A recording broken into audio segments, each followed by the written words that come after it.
नमस्कार। आजकल हर तरफ बिटकॉइन की चर्चा है। एक ऐसी डिजिटल संपत्ति जिसने पूरी दुनिया के फाइनेंशियल सिस्टम में हलचल मचा दी है। पर आखिर ये है क्या? और सबसे बड़ा सवाल, क्या ये भारत में लीगल है? चलिए आज इन्हीं सवालों के जवाब जानने की कोशिश करते हैं। तो सबसे पहला और शायद सबसे बड़ा सवाल जो मन में आता है वो ये है कि क्या बिटकॉइन हमारे भविष्य की करेंसी है? क्या ये रुपए, डॉलर इन सब की जगह ले सकता है? और हाँ, हम सबके लिए जो भारत में हैं, सबसे बड़ा कंफ्यूजन इसी बात को लेकर है। क्या यहाँ बिटकॉइन रखना या उसमें ट्रेड करना कानूनी है? इस पर बहुत धुंधलका है, जिसे आज हम साफ करेंगे। और सिर्फ भारत ही क्यों, पूरी दुनिया में बिटकॉइन को लेकर क्या चल रहा है, इसे कौन अपना रहा है और कौन इससे दूरी बना रहा है। तो चलिए इन्हीं सवालों के जवाब ढूंढते हैं और इस पूरे मामले को गहराई से समझते हैं। तो ठीक है, एकदम शुरू से शुरू करते हैं। सबसे पहले तो यही समझ लेते हैं कि आखिर ये बिटकॉइन भला क्या है। तो बिटकॉइन एक डिजिटल करेंसी है जो 2009 में लॉन्च हुई थी। इसे बनाया किसने? Satoshi Nakamoto. एक ऐसा नाम जिसके पीछे कौन है ये आज तक कोई नहीं जानता। और सबसे मजेदार बात, इस पर किसी भी सरकार या सेंट्रल बैंक का कोई कंट्रोल नहीं है। यही वो चीज है जो इसे हमारे रुपए या डॉलर से एकदम अलग बना देती है।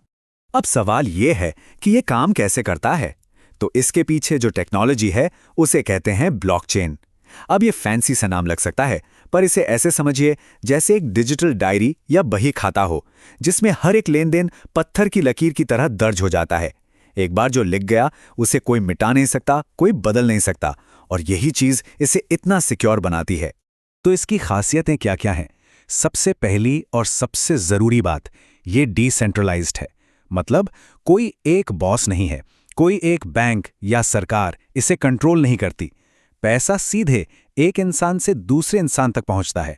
बीच में किसी बैंक की जरूरत ही नहीं, और इसी वजह से इसके सपोर्टर्स इसे फाइनेंशियल फ्रीडम यानी वित्तीय आजादी का प्रतीक मानते हैं। अब जरा भारत से बाहर निकलकर देखते हैं कि पूरी दुनिया इस बारे में क्या सोच रही है।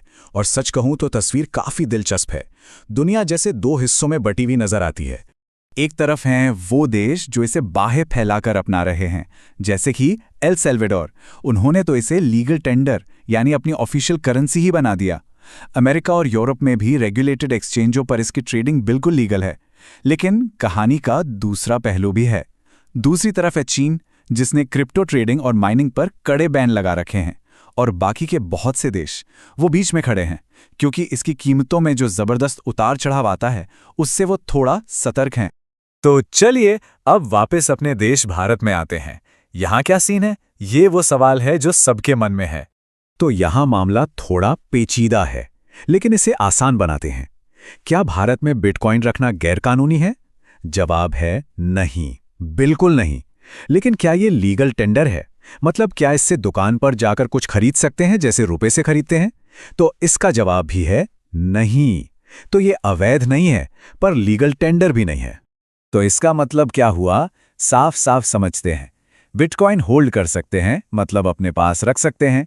बिटकॉइन ट्रेड कर सकते हैं, मतलब खरीद और बेच सकते हैं। लेकिन आप इसे पेमेंट के लिए इस्तेमाल नहीं कर सकते। ये बात गांठ बांध लेनी है। ठीक है, तो अगर ये लीगल है तो सरकार का इस पर क्या कंट्रोल है? यहीं पर एंट्री होती है टैक्स, टीडीएस और रिजर्व बैंक ऑफ इंडिया की। सरकार ने इसे रेगुलेट करने का एक तरीका निकाला है, और वो है टैक्स के जरिए। पिछले कुछ सालों में कहानी बहुत तेजी से बदली है। देखिए, 2020 में सुप्रीम कोर्ट ने एक बड़ा फैसला सुनाया और आरबीआई का एक पुराना बैन हटा दिया। इससे क्रिप्टो ट्रेडिंग को एक नई जिंदगी मिली। फिर आया साल 2022, जब सरकार ने एक बहुत बड़ा कदम उठाया। क्रिप्टो से होने वाले मुनाफे पर टैक्स लगा दिया। एक तरह से ये मान लिया कि हाँ, ये एक चीज है जिससे लोग पैसा कमा रहे हैं। और ये टैक्स कितना है? सीधा 30%। जी हाँ, 30% फ्लैट टैक्स आपके मुनाफे पर। कोई स्लैब नहीं, कुछ नहीं, जो भी प्रॉफिट हुआ उसका सीधा 30% सरकार को जाएगा। और बात यहीं खत्म नहीं होती। इसके ऊपर से हर ट्रांजैक्शन पर 1% का टीडीएस भी कटता है। टीडीएस मतलब टैक्स डिडक्टेड एट सोर्स। इससे सरकार हर एक लेन देन पर नजर रख पाती है। तो ये साफ है कि अब क्रिप्टो ट्रांजैक्शन सरकार के राडार पर हैं। लेकिन एक मिनट, सरकार भले ही टैक्स ले रही हो, पर देश का सेंट्रल बैंक यानी आरबीआई अभी भी इसे लेकर बहुत ज्यादा खुश नहीं है। आरबीआई का साफ कहना है कि बिटकॉइन जैसी प्राइवेट क्रिप्टोकरेंसीज देश की फाइनेंशियल स्टेबिलिटी मतलब वित्तीय स्थिरता के लिए एक बड़ा खतरा हो सकती हैं, और वो बार बार इसके खतरों के बारे में चेतावनी देते रहते हैं। और आरबीआई की ये चेतावनी हल्के में लेने वाली नहीं है, क्योंकि बिटकॉइन का मतलब सिर्फ प्रॉफिट नहीं है, इसमें रिस्क भी बहुत बड़ा है। और ये रिस्क सिर्फ कीमत के ऊपर नीचे होने का नहीं है, बल्कि और भी बहुत कुछ है। इन बातों पर गौर करना बहुत जरूरी है। पहला, हाई वॉलेटिलिटी, मतलब कीमत एक ही दिन में आसमान छू सकती है और अगले ही पल जमीन पर आ सकती है। दूसरा, स्कैम्स और मैनिपुलेशन का खतरा बहुत ज्यादा है।